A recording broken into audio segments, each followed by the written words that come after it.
देश की growth story की स्पीड पर ब्रेक लगाने वाला विलन कौन है? इसका खुलासा मुख्य आर्थिक सलाहकार ने किया है। सीईए के सुब्रमण्यम के मुताबिक देश में मौजूदा आर्थिक सुस्ती का जिम्मेदार बैंकिंग सेक्टर है। मुख्य आर्थिक सलाहकार के मुताबिक देश की अर्थव्यवस्था एक चक्रव्यूह में फंसी है, जिसकी वजह बैंकिंग एग्जीक्यूटिव्स के लिए गए फैसले हैं। अपने दावे को साबित करने के लिए मुख्य आर्थिक सलाहकार ने उन वजहों का सिलसिलेवार जिक्र किया जिसकी वजह से बैंकिंग सेक्टर ने देश की अर्थव्यवस्था को कमजोर करने का काम किया है। सुब्रमण्यम के मुताबिक बैंकों के बढ़ते एनपीए, जोखिम न लेने की आदत और कारोबारियों को कर्ज न देने से निवेश कमजोर हुआ है। इसके चलते आर्थिक कमजोरी आई और खपत में कमी दर्ज की गई। जनधन खातों में 20,000 करोड़ की बढ़ोतरी का हवाला देकर सीईए ने बचत की तरफ लोगों के बढ़े रुझान की वजह बताया। खपत घटने से निवेश में फिर और कमी आ गई।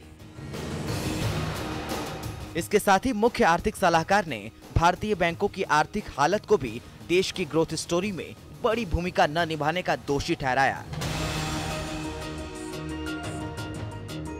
सुब्रमण्यम के मुताबिक दुनिया के टॉप 100 बैंकों के लिस्ट में केवल एक भारतीय बैंक यानी एसबीआई है। वहीं इस लिस्ट में चीन के 18, अमेरिका के 12 बैंक हैं। यहाँ तक कि भारत के मुकाबले बेहद छोटे देश स्विट्जरलैंड, स्वीडन और सिंगापुर के बैंकिंग सेक्टर की हालत भारत से कहीं बेहतर है। मुख्य आर्थिक सलाहकार ने साफ कहा कि कोई भी अर्थव्यवस्था तभी बड़ी बन सकती है जब उसके बैंकिंग सेक्टर में बड़े बैंकों का बोलबाला हो। इस मामले में भारत बाकी मुल्कों से काफी पीछे है।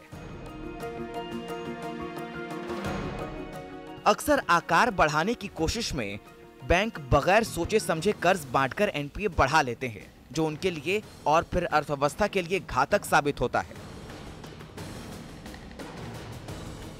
बैंकों की हालत सुधारने के लिए सुब्रमण्यम ने डेटा और तकनीक के इस्तेमाल से सही जगह लोन बांटने की वकालत की है। उनका कहना है कि जिस तरह से एफएमसीजी कंपनियां महंगे प्रोडक्ट्स को छोटे पैक के जरिए कम कीमत में बेचते हैं, उसी तरह बैंकों को भी क्वालिटी कर्ज बांटने के लिए लोन की संख्या बढ़ानी होगी। इसके लिए कम रकम के कर्ज ज्यादा लोगों और कंपनियों को दिए जाएं, लेकिन ये परखने के बाद कि ये लोन डूबेंगे नहीं।